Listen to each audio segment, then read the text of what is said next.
What's up, everybody? It's Legal Tender. I'm back in the building. I'm back in the vote.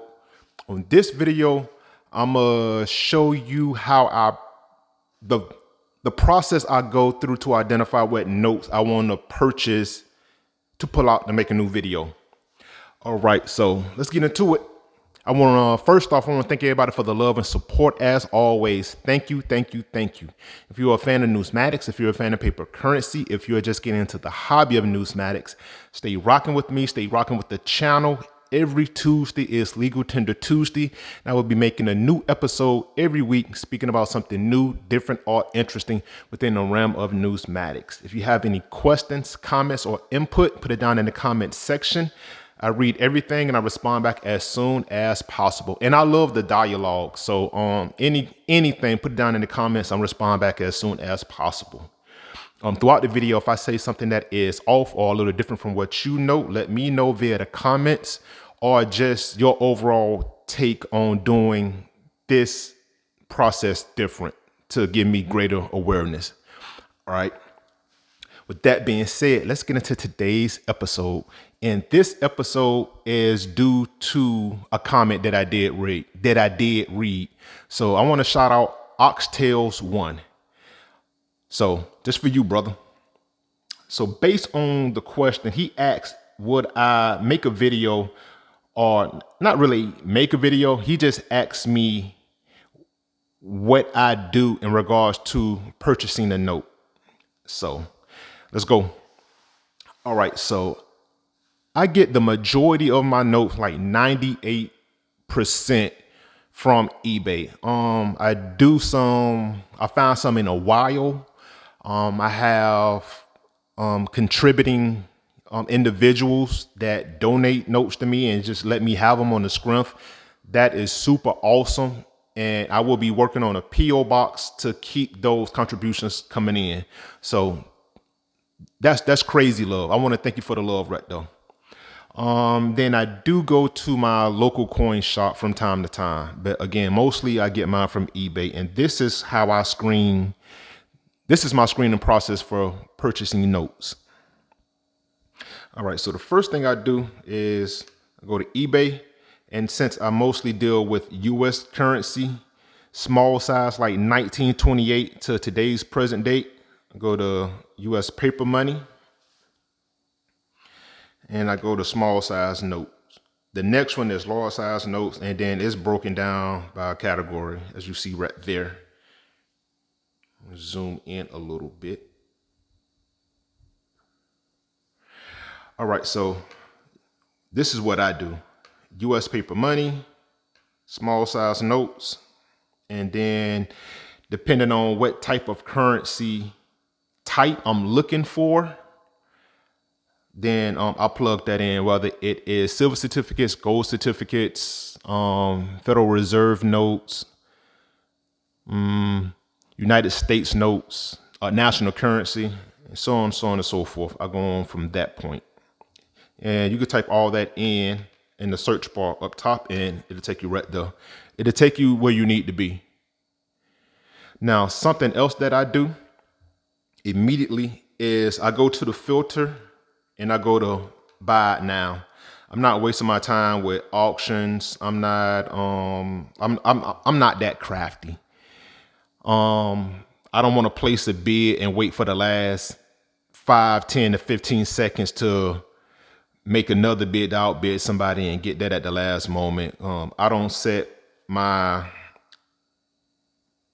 platforms up for alerts or like anything like that. So I just go straight to buy it now, put in via the filters what denomination I'm looking for, what currency type I'm looking for. And honestly, right here, it's broken down by series years as well. So I was looking for a 1996 $20 bill monochrome series to add to my collection. So buy it now, 1996 $20 bill. And then it'll be, so 1996, it's 59 that popped up. It tell you how many that they have up for sale. So I go through that process and boom, that's what I got. Now, also something else that I do once I see a note that I like, I click on that note. I check out the price, depending on the dollar amount I'm willing to spend, if that's within my budget. All right, $34 for a $20 bill. If you do the math, it is marked up $15. So I'm really paying $15 for a $20 note, because the the monetary value is still there. It'll always be there, but they making a little $15 profit as well.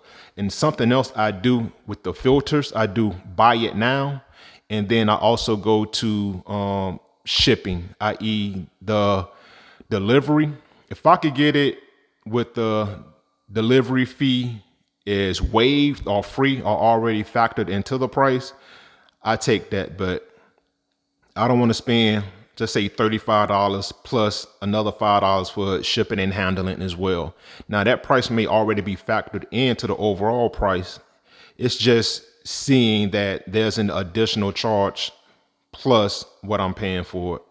So I go to buy it now, and then a filter I definitely go to buy it now, and also the delivery. So I don't see no delivery charge right there. So $35. All right, cool. And I look at the seller. All right, this guy right here, like he had 1,125 sales. That's almost 100% sale rating. So pretty reputable just off the amount of sales. Positive feedback. Read the condition of the note. All right, the description.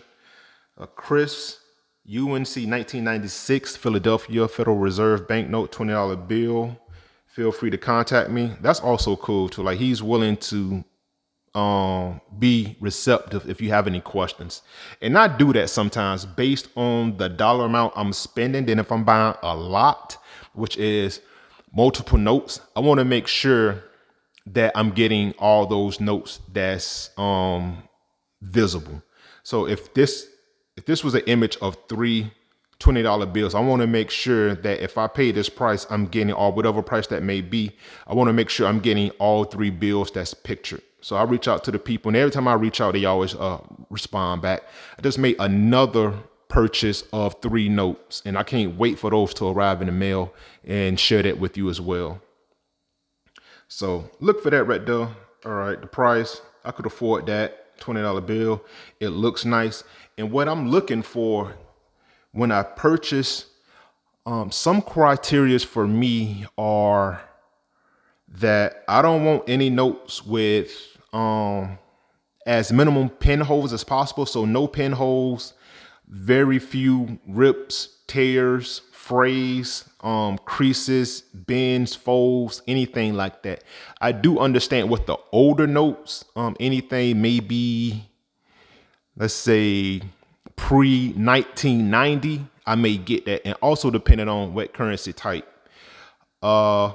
National currency, 1929, $50 bill. It will have some wear and tear on it because it's a bill that was printed in 1929. But for newer notes, and then it's also at your discretion what you're willing to accept and buy for your collection, because it's your collection. So I'm really looking for, because the bill is 1996. It got a couple decades on it, but it's not that old. It's not 1929 or 1950. So very limited creases and folds, no tears, no pinholes, things like that. That's what I look for in my collection.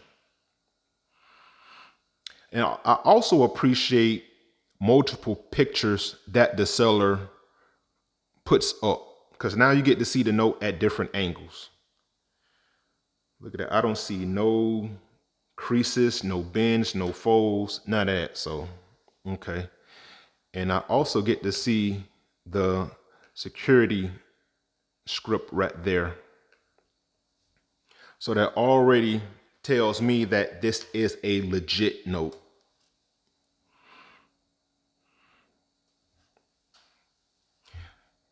he provided another image with, it went from look like black light to a white light. And the note, look at that, you can see the watermark and all right here. Watermark there. You can see the writing on this thread right there. Look at it, like this seller, he really did a lot. I see why his rating is as high as it is, because these are some great pictures. Look at this note, almost looks transparent.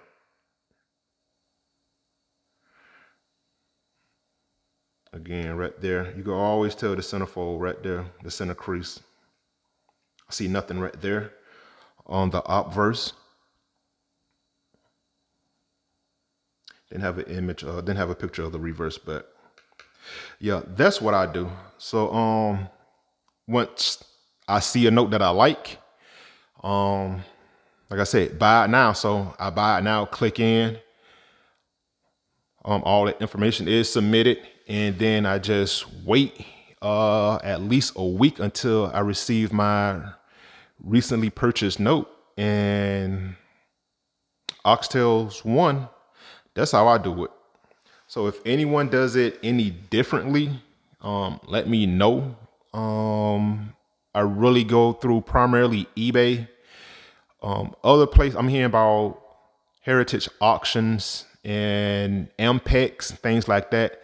I don't know, it just seem to be a little bit more expensive for my taste, depending on what I'm looking for. Because one thing with eBay, you have a abundance of different sellers and vendors that you could reach out to. And honestly, going back, they are willing to have you make an offer. So, but like I said, I don't do all that. I don't do all the back and forth. If I see something I want, if you got the money to buy it, buy it. So that's what I do. So, like I say, eBay, I put in my filters with buy it now and the purchase in regards to delivery. If I could afford it, okay, cool. Go to the filters, what type of currency type you're looking for, the denomination. Series years broken down right there. What they have in quantity is right there as well. Okay, click on that. You got the images. You go through, see something you like. Okay, hit buy it, and then just wait for it to arrive in the mail. So, all right, that's what I do. Oxtails1, thank you for the recommendation for the video, and this one's for you, brother. All right, till next time, keep it legal, keep it tender. Talk to you soon.